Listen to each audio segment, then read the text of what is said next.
नमस्कार दोस्तों, स्वागत है आपका फाइनेंशियली लिटरेसी चैनल पर, जहां हम कठिन से कठिन आर्थिक और निवेश से जुड़े विषयों को बनाते हैं आसान, सरल और समझने लायक।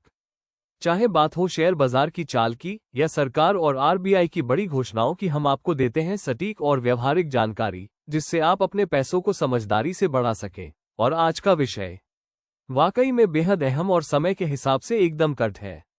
आरबीआई की हालिया नीतियों और भारत सरकार के 2025 से 26 के बजट में साफ इशारे मिले हैं कि देश में ब्याज दरों को अब धीरे धीरे घटाया जा सकता है।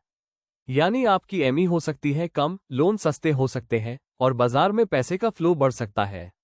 अब सोचिए, जब पैसा सस्ता हो जाए, लोग ज्यादा खरीदारी करें और कंपनियों को कर्ज लेना आसान हो जाए, तो क्या होता है? जी हाँ, कुछ सेक्टर्स में जबरदस्त उछाल आता है। लेकिन असली सवाल यही है, इन संकेतों का सबसे ज्यादा फायदा किस सेक्टर को मिलेगा? कौन से स्टॉक्स आपके पोर्टफोलियो को रॉकेट की तरह ऊपर ले जा सकते हैं? और सबसे जरूरी, क्या आप तैयार हैं इस मौके को मुनाफे में बदलने के लिए? इस पूरे वीडियो में हम इन सभी सवालों के जवाब देंगे और साथ ही आपको एक आसान, डेटा बेस्ड निवेश रणनीति भी देंगे, जिससे आप फायदा उठा सकें इस संभावित ब्याज दर कटौती के दौर का।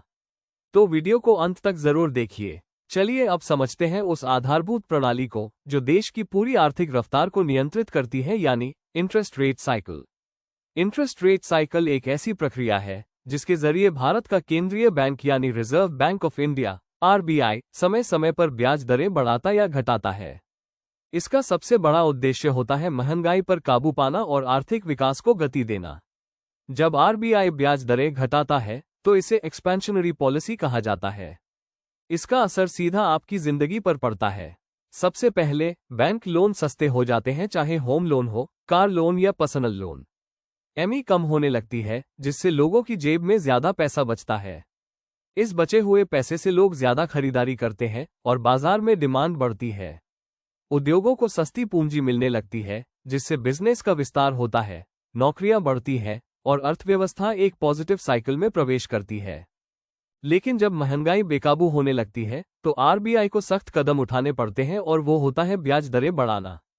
इससे लोन महंगे हो जाते हैं, एमई बढ़ जाती है और लोग उधार लेने से कतराने लगते हैं। खर्च घटता है, जिससे बाजार की डिमांड कम होती है। धीरे धीरे महंगाई पर लगाम लगती है, लेकिन आर्थिक ग्रोथ भी धीमी हो जाती है। इसे कहते हैं कंट्रैक्शनरी पॉलिसी, यानी बाजार में पैसा कम डालना। तो दोस्तों, इंटरेस्ट रेट साइकिल सिर्फ कोई आर्थिक शब्द नहीं है, ये हमारे देश की अर्थव्यवस्था का थर्मामीटर है। आरबीआई इसका इस्तेमाल करके तय करता है कि कब गर्मी, महंगाई ज्यादा हो रही है और कब सर्दी, मंदी आने वाली है। और इस थर्मामीटर की सुई जहां घूमती है, वहां से शेयर बाजार, निवेश, सेक्टर प्रदर्शन और आम आदमी की जेब सब कुछ प्रभावित होता है। अब सबसे बड़ा सवाल यह है, ब्याज दरों में कटौती से सबसे ज्यादा फायदा किन सेक्टर्स को मिलेगा? चलिए समझते हैं एक एक करके। ऑटोमोबाइल सेक्टर रफ्तार पकड़ता बाजार। सबसे पहले बात करें ऑटोमोबाइल सेक्टर की। यह वो सेक्टर है जहां वाहन खरीदी का एक बड़ा हिस्सा फाइनेंसिंग पर निर्भर होता है। जैसे ही ब्याज दर घटती है, कार और टू व्हीलर लोन सस्ते हो जाते हैं, जिससे ईएमआई कम हो जाती है। और ईएमआई कम मतलब आम आदमी की पहुंच ज्यादा। नतीजा, डीलरशिप्स पर भीड़ बढ़ती है और कंपनियों की सेल्स और मुनाफा दोनों में जबरदस्त उछाल आता है। रियल एस्टेट और हाउसिंग सपनों का घर अब थोड़ा पास। दूसरा सबसे बड़ा फायदा रियल एस्टेट और हाउसिंग सेक्टर को मिलता है। घर खरीदना आमतौर पर लोगों का सबसे बड़ा निवेश होता है और इसमें ईएमआई का बहुत बड़ा रोल है। जब होम लोन सस्ता होता है तो लोग फैसले जल्दी लेते हैं जो पहले टाल रहे थे। नतीजा, बिल्डर्स की प्रोजेक्ट सेल्स बढ़ती है और प्रॉपर्टी सेक्टर में एक नई ऊर्जा का संचार होता है। तीसरे नंबर पर आते हैं बैंकिंग और नॉन बैंकिंग फाइनेंशियल कंपनियां, एनबीएफसीएस। खासकर वो बैंक जो रिटेल लोन जैसे कार, होम और पर्सनल लोन पर फोकस करते हैं। ब्याज दर घटते ही लोन की डिमांड बढ़ जाती है, जिससे इन कंपनियों की क्रेडिट ग्रोथ तेज होती है। यानी ज्यादा लोन, ज्यादा ब्याज कमाई और सीधा असर इनके मुनाफे और शेयर प्राइस पर। कंजम्पशन और ड्यूरेबल्स, ईएमआई कम, खर्चा ज्यादा। और आखिर में बात करते हैं कंजम्पशन सेक्टर की, यानी FMCG, home appliances, mobiles, TV, fridge, egg जैसे प्रोडक्ट्स। ब्याज दरों में गिरावट से कंज्यूमर फाइनेंसिंग आसान हो जाती है। लोग ईएमआई में खरीदने के लिए ज्यादा सहज हो जाते हैं। इससे ब्रांड्स की सेल्स ग्रोथ तेज होती है और इन कंपनियों के शेयरों में भी पॉजिटिव सेंटिमेंट आता है। ब्याज दरों में कटौती के इस संभावित दौर में एक समझदार निवेशक के लिए यह वक्त रणनीतिक बदलाव का है। सबसे पहले auto, housing, retail banking, consumer durables जैसे सेक्टर्स पर फोकस करते हुए एक थीम बेस्ड पोर्टफोलियो बनाना फायदेमंद होगा, क्योंकि ये सेक्टर ब्याज दरों के प्रति सबसे संवेदनशील होते हैं। इसके साथ ही एसआईपी और एसटीपी जैसे तरीकों से धीरे धीरे इक्विटी में निवेश करते रहना चाहिए ताकि बाजार की अस्थिरता से बचा जा सके। रियल एस्टेट की मांग बढ़ने के चलते आरईआईटीएस और रियल एस्टेट फंड्स जैसे विकल्प भी आकर्षक हो सकते हैं।